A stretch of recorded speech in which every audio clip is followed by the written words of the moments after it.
तुमच्यासाठी सगळे ओरडच आहे.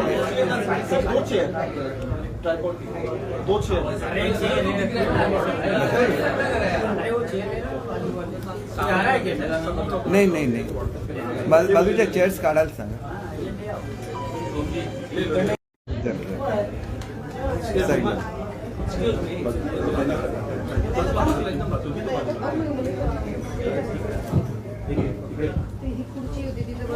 महाराष्ट्र सुरू करू. महाराष्ट्राचा मोठा वाटा होता. आमच्यासारखी लोक जी ठाकरे कुटुंबियांवर प्रेम करतात ती सुद्धा याच्यापासून दुखावली गेलेली होती आणि त्याच्यामुळे भाजपच्या अनेक ज्येष्ठ नेत्यांशी माझे जवळचे संबंध आहेत. मी त्यांना विचारलेलं होतं की तुमचा प्लॅटफॉर्म तुम्ही अशा गोष्टीसाठी कसा वापरू देता. तेव्हा त्यांनी सांगितलं होतं की आमच्या बहुतांश आमदारांचा अशा तऱ्हेच्या बदनामीला विरोध आहे. परंतु मी हे समजू शकतो की एखाद्या तरुण युवकाची जर बदनामी झाली की ज्याला पुढे मोठं राजकीय भवितव्य आहे तर ते योग्य नसतं. आणि त्याच्यापेक्षा सुद्धा ज्याला आपल्या एखाद्या घरातल्या तरुणाचं आणि कुटुंबातल्या एका माणसाची बदनामी होते त्यावेळेला कुटुंबाच्या सदस्यांना किती वेदना होतात हे मी स्वतः समजू शकतो. त्याच्यामुळे मला कोणीही सांगितलेलं नव्हतं की मी स्वतःच्या कॉन्टॅक्टमधून भारताचे पंतप्रधान आदरणीय नरेंद्रजी मोदी साहेब यांच्याशी संपर्क करण्याचा प्रयत्न केला आणि त्यांच्या कानी ही सगळी वस्तुस्थिती घातली. हे करत असताना आपल्याला माहिती आहे की ते अत्यंत स्ट्रिक्ट असे पंतप्रधान महोदय आहेत. मी कोण आहे याची माहिती सुद्धा कदाचित त्यांनी काढली असेल आणि त्याच्यानंतरच ही माहिती त्यांनी व्यवस्थित ऐकली, त्याच्यावर त्यांनी व्यवस्थित रिस्पॉन्ड केला. आणि या दरम्यानच्या काळात हे बघा प्लीज मी आपल्याला सांगतो, मी आपल्या एकाही प्रश्नाचं उत्तर देणार नाहीये. कारण ज्या वेळेला नाही मला जे काय तुम्हाला लिहायचं ते लिहा, नाही लिहायचं ते लिहू नका, परंतु मला मध्ये डिस्टर्ब करू नका अशी मी आपल्याला विनंती करतो. आणि मी कुठलीही प्रश्नोत्तरं याच्यामध्ये करणार नाही आहे. ज्या वेळेला सुशांत सिंग राजपूत मी प्रत्यक्षात तुम्हाला सांगितलं डेट्स तुम्ही शोधून काढा. सुशांत सिंग राजपूत प्रकरण ज्या वेळेला घडलं त्यावेळेला नारायण राणे साहेबांची प्रेस कॉन्फरन्स ही मुंबईमध्ये झालेली होती आणि ती बीजेपीच्या कार्यालयामध्ये झालेली होती. आणि त्याच्यामुळे जी बदनामी झाली आदित्य साहेबांची त्याच्यामुळे अनेक लोक नाराज झालेली होती. अनेक लोकांनी मोर्चे काढले.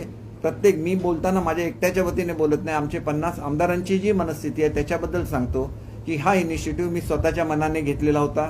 माझ्यासारखा साधा मनुष्य पंतप्रधान कार्यालयापर्यंत पोहोचू शकत नाही, परंतु ही ईश्वराची देणगी या महाराष्ट्राच्या भूमीला दिलेली आहे की ते म्हणणं खरं होतं म्हणून ते पंतप्रधान महोदयांच्यापर्यंत पोहोचलं.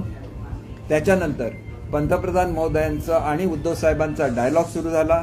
हा डायलॉग सुरू असताना ज्या वेळेला ज्या महत्त्वाचे मुद्दे होते जसेच्या तसे आम्ही एका दुसऱ्याकडे पोचवत होतो. कारण ही दोन्ही महान माणसं आहेत, त्यांच्या बोलण्यामधली कुठलीही एखादी गोष्ट चुकू नये म्हणून योग्य ती काळजी आम्ही वेळोवेळी घेतलेली आहे. त्याच्यामुळे पुढच्या काळामध्ये उद्धव साहेबांचं आणि पंतप्रधान महोदयांची भेट झाली आणि जे काय मला उद्धव साहेबांच्या आणि पंतप्रधान महोदयांच्या बोलण्यावरून समजत होतं की खऱ्या अर्थाने कुटुंब प्रमुख कसा असावा हे पंतप्रधान महोदयाने त्या ठिकाणी दाखवून दिलं. त्यांच्या येणाऱ्या निरोपांमधून बाळासाहेबांच्याबद्दल अत्यंत असलेला आदर, ठाकरे कुटुंबियांच्याबद्दल असलेलं प्रेम हे वारंवार प्रतीत होत होतं आणि त्याचा मी स्वतः साक्षीदार आहे. त्याच्यानंतर उद्धव साहेबांचं आणि ज्या वेळेला पंतप्रधान महोदयांची भेट झाली आणि त्याच्यानंतर त्या भेटीची माहिती जी आम्हाला कौटुंबिक संबंध जपण्यामध्ये जास्त मी त्याला महत्त्व देतो आणि म्हणून त्यांनी त्याच वेळेला आपल्या पदाचा त्याग करायचं ठरवलेलं होतं. येत्या 15 दिवसामध्ये ते आपल्या पदाचा त्याग करणार होते. परंतु ज्यावेळेला मुंबईला ते परत आले त्यावेळेला त्यांच्या लक्षात आलं की या गोष्टी आपण कार्यकर्त्यांसमोर सुद्धा पोचवल्या पाहिजेत, नाहीतर कार्यकर्त्यांचा गैरसमज होतो. आणि त्याच्यामुळे त्यांनी काही वेळ मागून घेतला. हा वेळ सुद्धा त्यांना देण्यात आला आणि ह्या दरम्यान सुद्धा जी बोलणी होत होती ती पूर्णपणे उद्धव साहेबांच्या मनामध्ये जे आहे त्याप्रमाणे करण्याची तयारी हे त्या पक्षाचे प्रमुख आणि कुटुंबाचे प्रमुख म्हणून त्यांनी तयारी दर्शवलेली होती. हे सगळे निरोप देत असताना फक्त आम्हाला 3 लोकांना माहिती होतं, त्याच्या व्यतिरिक्त रश्मीवहिनींना माहिती होतं, उद्धव साहेबांना माहिती होतं. त्याच्यामुळे काहीही खोटं बोलून कोणाचीही बदनामी करण्याची मला गरज नाही. जे घडत होतं जसंच्या तसं मी महाराष्ट्राच्या जनतेसमोर आणतोय आणि ह्या गोष्टीमध्ये खूप वेळ गेला आणि दरम्यानच्या काळामध्ये 12 लोकांचं निलंबन झालं. निलंबन ज्या वेळेला झालं त्यावेळेला सुद्धा बीजेपीकडून निरोप आलेला होता की आपली बोलणी चालू आहे, असं निलंबन आणि एवढ्या काळासाठी करणं हे योग्य नाही. आणि त्याच्यानंतर आपल्याला माहिती आहे की कोर्टाने सुद्धा हे निलंबन रद्द ठरवलं. आणि त्याच्यामुळे नंतरच्या मंत्रिमंडळामध्ये त्याच्यामुळे झालं की कशामुळे झालं मला माहिती नाही, परंतु श्री नारायण राणे यांचा समावेश हा केंद्रीय मंत्रिमंडळामध्ये झाला. आणि केंद्रीय मंत्रिमंडळामध्ये समावेश झाल्यामुळे ही गोष्ट उद्धव साहेबांना आवडली नाही. त्यावेळेला ही बोलणी थांबली.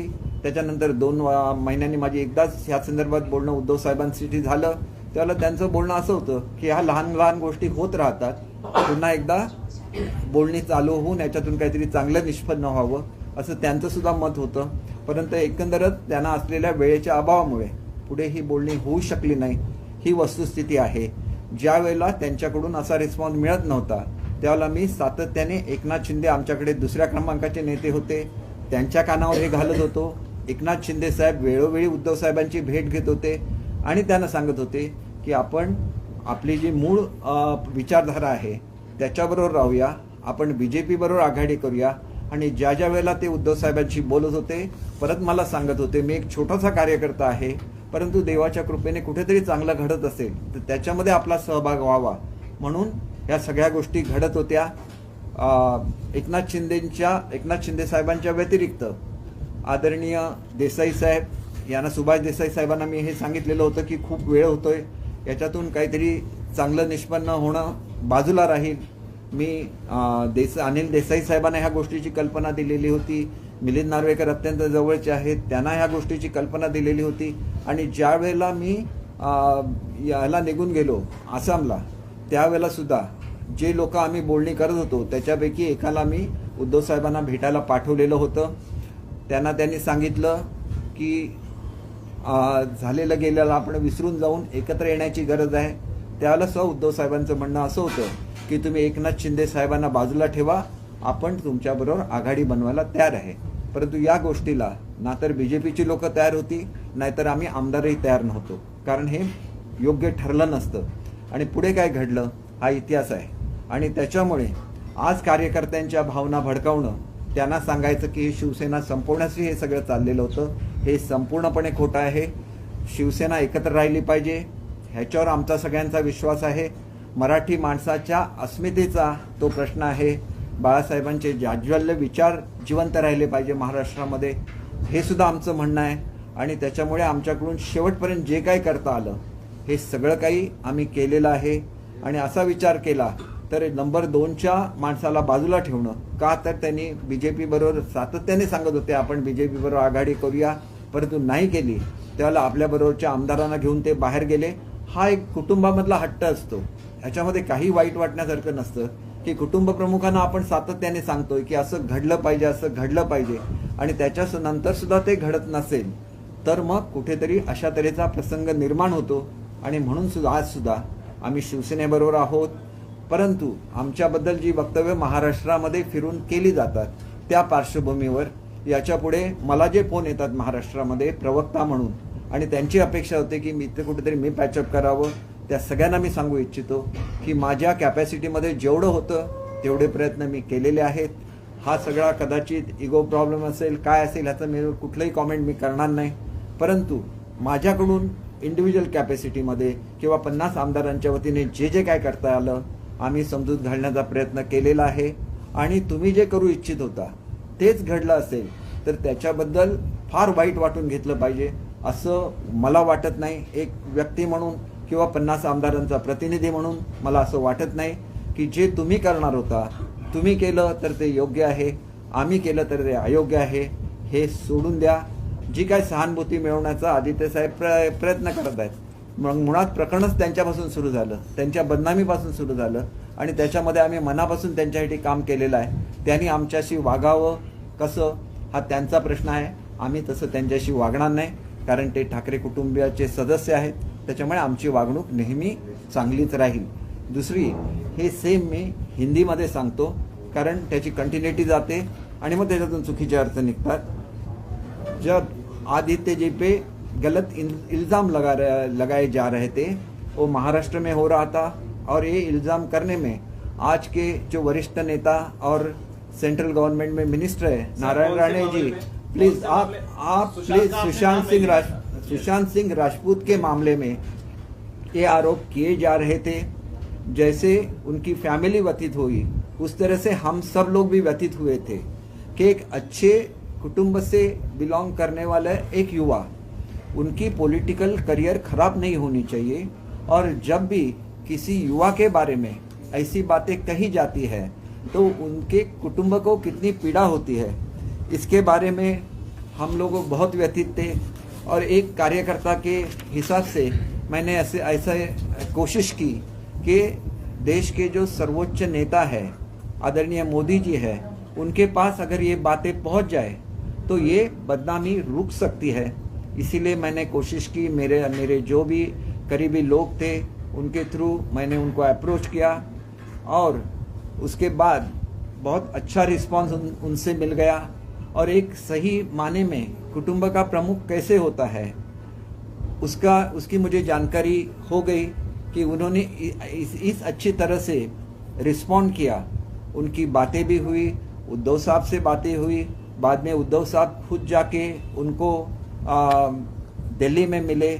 और इन बातों के दरमियान मैंने महसूस किया कि वो कितना आदर और सम्मान रखते हैं बाला साहब के बारे में, ठाकरे साहब के कुटुंब के साथ उनका कितना लगाव है, कितना प्रेम है, ये भी मैंने महसूस किया। और जब उनकी बातें हुई और उसके बाद जब हम लोग फिर से उद्धव साहब को मिले तो मुझे ये भी पता चला कि उनकी जो बातें हुई उन्होंने ये साफ कर दिया कि सीएम पद से ज़्यादा उनके साथ उनके जो कौटुंबिक रिश्ते हैं वो उनके लिए ज़्यादा अहमियत रखते हैं। इसीलिए उन्होंने डिसाइड किया था कि महाराष्ट्र में पहुंचने के बाद 15 दिन के बाद वो अपना इस्तीफा दे देंगे। लेकिन जब हमारी बातचीत चल रही थी तो हमें भी ऐसा महसूस हुआ और उन्होंने जो बोला उस हिसाब से उनको अपने कार्यकर्ताओं से बात करनी थी और इसके लिए उनको ज़्यादा समय की ज़रूरत थी। और ये समय होता रहा, बीच में उनकी बातें चलती रही, लेकिन इस सब में एक मुखिया की जो भूमिका रहती है, परिवार के मुखिया की जो भूमिका रहती है, वही आदरणीय मोदी जी की थी। उसमें कोई भी पॉलिटिक्स की बात नहीं थी। एक अच्छे फैमिली को अच्छी तरह से महाराष्ट्र में रहना चाहिए, राज करना चाहिए और आगे चल के जो एक हर पक्ष का एक एजेंडा रहता है, उनकी जो विचारधारा है वो कायम रहनी चाहिए। यही उनका भी उद्देश्य था। लेकिन ये बातों में बहुत सारा समय निकल गया। इस बीच में 12 लोगों का निलंबन हो गया महाराष्ट्र असेंबली में। तब भी बीजेपी से मैसेज आ गया था कि हमारी बातें चल रही है, हम लोग इकट्ठा आ रहे हैं। इसी वक्त ये निलंबन होना ठीक बात नहीं है, लेकिन इसके बावजूद भी उसको सुना नहीं गया। फिर केंद्र का जो एक्सपांशन था कैबिनेट का, उसमें नारायण राणे जी को मंत्री बनाया गया और इस वजह से उद्धव साहब भी काफ़ी उनको ठेस पहुंची और उन्होंने ये जो डायलॉग चल रहा था वो भी बंद हो गया। लेकिन बाद में एक ही बार मैं उद्धव साहब को मिल चुका हूँ जिसमें उन्होंने बोला था कि जो हो गया वो हो गया, आगे इस बात को हम लोग कंटिन्यू करेंगे। लेकिन उस दौरान मुझे कभी भी उनको मिलने का मौका नहीं मिला। मैंने करीब 6 महीने तक मैंने ट्राई किया, 4 महीने होंगे 6 महीने हो गए, मैंने ट्राई किया कि उनसे मिलके बातें कर ले और इस चीज़ को आगे लेके चले, लेकिन ये हो नहीं सका। और इस दौरान मैं एकनाथ शिंदे जी को मिलता रहा क्योंकि वो हमारे पार्टी में नंबर 2 थे और वो भी जब भी मैं उनको मिलता था वो उद्धव साहब को जाके मिलते थे और बोलते थे कि हमें बीजेपी के साथ अपना जो पुराना रिश्ता है उसको कायम रखना चाहिए। तो उसमें उनका स्वार्थ बिल्कुल ही नहीं था। मैं तो जो महसूस कर रहा था कि उनका स्वार्थ बिल्कुल नहीं था। वो जाके वो बात कर रहे थे। इसके अलावा मैंने जो ज्येष्ठ नेता थे, जैसे अपने सुभाष देसाई साहब थे, अनिल देसाई साहब थे, उनके करीबी नार्वेकर जी थे, सबसे मैंने बात की थी। और मुझे मालूम नहीं इसमें से कितने लोगों ने जाके उनसे ये बात की, लेकिन एकनाथ शिंदे जी बार बार ये बात उनको कहते रहे और उसके बावजूद भी जब ये नहीं हुआ और एकनाथ शिंदे जी चले गए तो तब भी मैं मुंबई में था। तब मैंने मेरे जो करीबी लोग हैं उनको बोला कि मैं यहाँ पे नहीं रहूँगा, फिर भी आप जाके उद्धव साहब से मिलिए, उनसे उनका जो भी है, उनके मन में क्या है वो जान लीजिए, और हमारी तरफ से उनको कुछ भी अगर सहयोग हो सकता है तो वो भी कीजिए। तब उनके ध्यान में जो बात आई उद्धव साहब के साथ बात करने के बाद, तो उनका ऐसे कहना था कि आप एकनाथ शिंदे जी को बाहर रख लीजिए और हम लोग जुड़ जाएंगे। तो ना तो बीजेपी के नेता इसके लिए एग्री होते, ना तो हमारे सब एमएलए इसके लिए एग्री होते, इसीलिए ये बात आगे नहीं चली। तो मेरा इतना ही सवाल है, अगर आप उनके साथ जुड़ने वाले थे तो आपको क्या आपत्ति है कि एकनाथ शिंदे जी उनके साथ जुड़ गए? आपको उनको आशीर्वाद देना चाहिए, और इसमें कुछ भी बुरा नहीं है। आपकी विचारधारा एक है और आपको इकट्ठा रहना चाहिए। ये महाराष्ट्र के हित में है, ये देश के हित में है, क्योंकि महाराष्ट्र को प्रगति का इंजन बोला जाता है भारत का। तो आगे जो भी हुआ, आप सबको मालूम है कि आगे क्या हुआ, लेकिन जब भी बुरे शब्द यूज किए जाते हैं हम एमएलएस के खिलाफ, तो हमें भी बहुत बुरा लगता है कि हम बहुत कोशिश करते हैं आपके लिए कि आपको दुख नहीं हो, आदित्य जी को दुख नहीं हो, महाराष्ट्र की सरकार अच्छी चले, फिर जो भी निर्णय लेना है आपको लेना है। लेकिन जो एक अच्छा कैडर बाला साहब ने बना लिया है, जो महाराष्ट्र के लिए है, जो मराठी मानुस के लिए है, तो उसको टूटना नहीं चाहिए, और वो निर्णय उनको ही लेना है। इसके बारे में कुछ भी कमेंट नहीं करूँगा। आप आज के दिन मैं आपको रिक्वेस्ट करूँगा कि आप कुछ भी सवाल मत कीजिए। मैं 2 दिनों के बाद फिर से एक प्रेस कॉन्फ्रेंस ले लूँगा, क्योंकि मैंने जो भी कहा है वो हकीकत है। अगर इसमें एक शब्द भी झूठा निकला तो मैं सार्वजनिक जीवन से निवृत्त हो जाऊंगा। Thank you very much.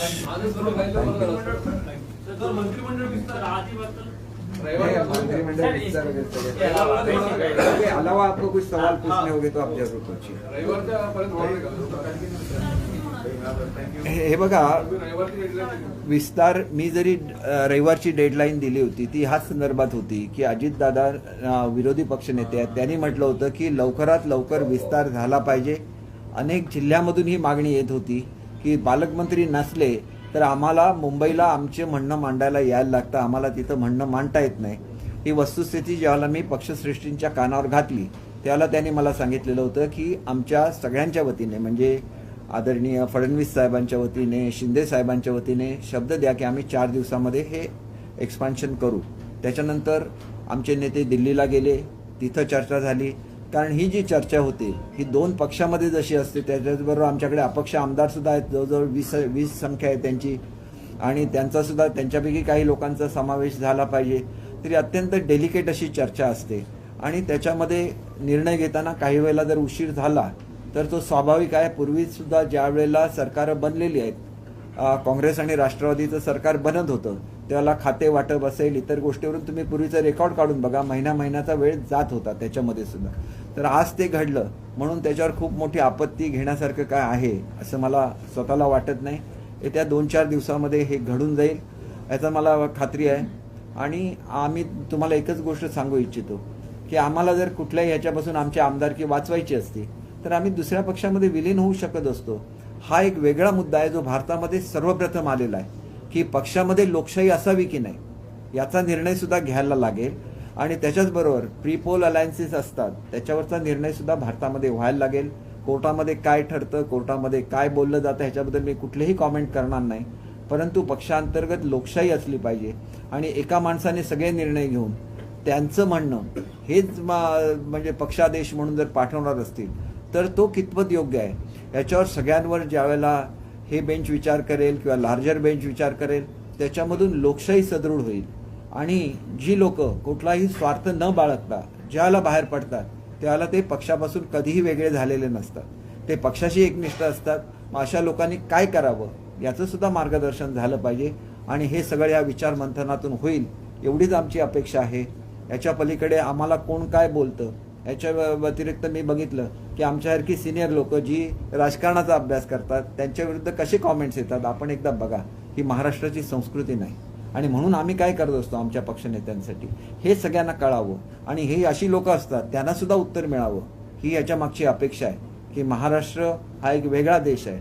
महाराष्ट्रामध्ये आपण म्हणतो की रेड्याच्या तोंडून ज्ञानेश्वरांनी गीता वदवलेली होती, वेद वदवलेले होते, ती आमची भूमी आहे. मग आमच्यासारख्या एखाद्या सर्वसामान्य माणसाच्या तोंडून 4 चांगले शब्द येत असतील तर ते सुद्धा आपण कसे डायजेस्ट करायचं हे लोकांनी समजलं पाहिजे आणि तसं कॅडर निर्माण झालं पाहिजे. 80% समाजकारण आणि 20% राजकारण करणारी सेना बाळासाहेबांनी निर्माण केली, म्हणून ती सेना महाराष्ट्रामध्ये टिकली, त्याचं अस्तित्व टिकलं पाहिजे, ही आमची भूमिका आहे. दुसऱ्या कुठल्या पक्षाची विचारधारा घेऊन शिवसेनेने जाऊ नये. बाळासाहेबांची जी विचारधारा आहे ती घेऊन त्यांनी जावं, ह्याच्यासाठी आमची लढाई आहे आणि ती लढाई आम्ही चालू ठेवलेली आहे. आणि शिंदेसाहेब हे आमच्या लढाईतले आमचे कॅप्टन आहेत, त्यांच्याबद्दल आम्हाला आदर आहे. मी आज एका ज्येष्ठ पोलीस अधिकाऱ्यांशी चर्चा करत होतो, त्यावेळेला त्यांनी मला सांगितलं की शिंदेसाहेबांना एवढा थ्रेट आहे नक्षलवाद्यांकडून, तरी पण ते लोकांमध्ये जातात, तरी पण ते लोकांमध्ये मिसळतात. त्याला आमचं सुद्धा टेन्शन वाढतं, कारण पालकमंत्री गडचिरोलीचे म्हणून त्यांनी ज्या ज्या ॲक्शन गडचिरोलीमध्ये घेतलेल्या आहेत त्याच्यामुळे त्यांना निश्चितपणे थ्रेट निर्माण झालेला आहे. आणि अशा परिस्थितीत ते लोकांपर्यंत जातात, लोकांना भेटतात. त्यांनी मला अशी गोष्ट सांगितली की एक दिवस आम्ही असा बघितलेला आहे की ते पूर्ण रात्रीमध्ये 1 मिनिटसुद्धा झोपले नाहीत आणि मग ज्यावेळेला त्यांना थोडासा आजार निर्माण झाला एवढे कष्ट केल्यानंतर, तर त्याचं सुद्धा जे एका तऱ्हेने टर उडवली जाते ही सुद्धा योग्य नाही. शेवटी काय ते स्वतःसाठी करत नाहीत, गरीब लोकांसाठी करतात. आणि मी अशी सुद्धा मंत्री बघितलेली आहेत ती आलेली निवेदनं आपल्या पीएकडे देऊन टाकायचं, त्याच्यावर काय साधी सही सुद्धा करायची नाही. त्या पार्श्वभूमीवर हजारो लोक जरी रोज भेटली तरी प्रत्येकाच्या निवेदनावर सही करणं, त्याच्यावर लिहून देणं, हे करणारा तरी मुख्यमंत्री महाराष्ट्राला लाभला, याच्याबद्दल मला स्वतःला अभिमान आहे. विधायकों की बैठक होने वाली थी, क्या वजह थी पोस्टपोन कर लिया गया? आज जो बैठक होने वाली थी विधायकों की, नहीं, विधायकों की बैठक कभी भी नहीं बुलाई गई है. अगर विधायकों की बैठक बुलाते तो इसके बारे में मुझे जरूर पता चलता, क्योंकि मैं भी खुद एक विधायक हूँ. मैं वो 50 विधायकों को रिप्रेजेंट करता हूँ जो हमारे साथ है, और हर कोई आज भी मन से तन से शिवसेना के साथ है और शिवसेना के सिद्धांतों को लेके वो आगे चलेंगे. मंत्रिमंडल मामला है इसलिए जो है नहीं हो पा रहा है मंत्रिमंडल का विस्तार. देखिए, आपने सब सुप्रीम कोर्ट के जजमेंट पढ़े होंगे, उसमें कोई भी पाबंदी नहीं लगाई गई है सरकार के ऊपर, लेकिन फिर भी एक रिस्पेक्ट रहता है कि जब हियरिंग चलता हो तो कोई भी ऐसी चीज़ें नहीं हो जिससे एक गलत मैसेज जाए या तो डिसरिस्पेक्ट लगे. तो इसकी भी एक सरकार पे जिम्मेदारी रहती है कि योग्य आदर रखना, क्योंकि वो हाईएस्ट अथॉरिटी है, उनका आदर रखना चाहिए. मंत्रिमंडल होने में 2-3 दिन लेट भी लगे तो उससे कुछ फ़र्क नहीं पड़ता है. एक रिस्पेक्ट रखना है, जो सबसे बड़ी अथॉरिटी है उसके बारे में रिस्पेक्ट रखना है, और वही रिस्पेक्ट हम लोग रखते आए हुए हैं. मैं ऑफिशियल प्रवक्ता हूँ, मैंने एक भी कमेंट नहीं किया है. जो चल रहा है कोर्ट में उसके बारे में कुछ भी कमेंट नहीं किया है. मैंने एक ही रिक्वेस्ट कल की थी कि जैसे भी ऑर्डर आती है उसी तरह से उसको लोगों के सामने लेके जाइए, क्योंकि ये राइटिंग में ऑर्डर रहती है, स्पीकिंग ऑर्डर रहती है, तो उसका वहाँ पे रिकॉर्डिंग चलता है, और जो भी लॉ बुक्स है उसमें वर्ड टू वर्ड करेक्ट आ जाता है. तो ये वर्ड टू वर्ड जो करेक्ट डिसीजन है वही लोगों के सामने आना चाहिए, ना कि कुछ भी लोगों के सामने आना चाहिए जिससे लोगों में भी गलत फहमियाँ हो रही है. तो हमारे लिए भी एक हमारे जो सिद्धांत है उसके लिए ये लड़ाई है. तो हम लोगों को भी लगता है कि हमारे सिद्धांत जो है लोगों के सामने सही तरीके से जाए, और अगर वो आपके थ्रू ही जा सकते हैं. इसीलिए मैंने कल प्रेस ली थी और उसमें रिक्वेस्ट की थी कि जो लॉ के ये है जिसमें वर्ड टू वर्ड करेक्ट ये आ जाता है उसको आप फॉलो करें और उसकी आप न्यूज़ बनाएं तो लोगों तक ये पहुंच सकता है. Thank you very much. Court का फैसला आएगा उसके बाद ही मंत्रिमंडल का विस्तार होगा? नहीं, ये फैसले का सवाल नहीं है. देखिए, जब कोर्ट की कार्रवाई चलती है तो हम यहाँ पे कुछ करें तो एक वो रिस्पेक्ट रखना चाहिए, और ये रिस्पेक्ट की बात है. हमें कोई पाबंदी नहीं डाली हुई है, लेकिन जो रिस्पेक्ट है वो दिखाना ही पड़ता है, और वो हर गवर्नमेंट का कर्तव्य है, और जो हमारे सीएम साहब वो कर रहे हैं और डेप्युटी सीएम भी कर रहे हैं. 2-4 महिने चालेल, तोपर्यंत विस्तार करणार नाही आपण. कसं आपण सांगितलेलं आहे सोमवार मंगळवारपर्यंत इंटरिम ऑर्डर निघून जाईल आणि त्याच्यानंतर केस चालत राहील. परंतु इंटरिम ऑर्डर ज्यावेळेला हिअरिंग चालू आहे त्यावेळेला आपण योग्य तो मान ठेवायला लागतं असं मला स्वतःला वाटतं, आणि मुख्यमंत्री उपमुख्यमंत्र्यांची सुद्धा तीच भूमिका आहे की आपण योग्य तो मान ठेवला पाहिजे आणि जो काय त्यांचा निर्णय असतो तो सगळ्यांवर बंधनकारकच असतो. परंतु आम्ही जी लढाई केली ती आमच्या सिद्धांतांसाठी, आमच्या तत्वांसाठी आहे, तर ती त्याच प्रकारे लोकांच्या समोर आली पाहिजे.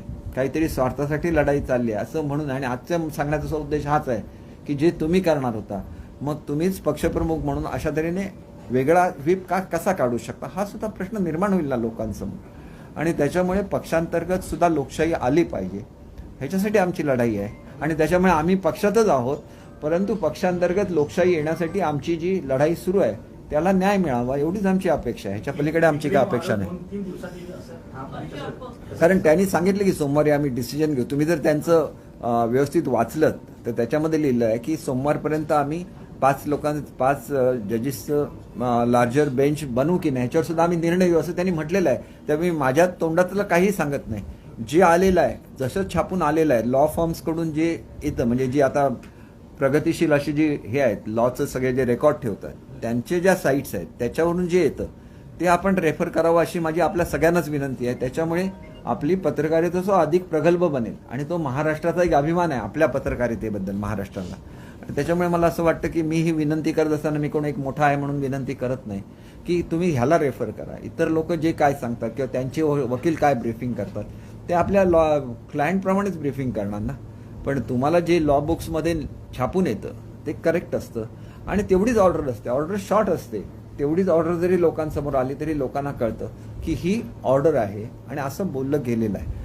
आपल्या सगळ्यांचे आभार मानतो आणि उशीर झाल्याबद्दल मी दिलगिरी व्यक्त करतो. कारण तुम्ही ज्याला मोठ्या लोकांच्या बद्दल बोलता त्याला त्यामध्ये एकही चुकीचा शब्द येऊन चालत नाही. तो त्यांच्यासाठी डिसरिस्पेक्ट असतो. त्याच्यामुळे मी थोडंसं काही गोष्टी या स्वतः लिहून घेतल्या आणि नंतर मी तुमच्यासमोर आलो. त्याच्यामुळे मला थोडासा वेळ झाला. थँक्यू.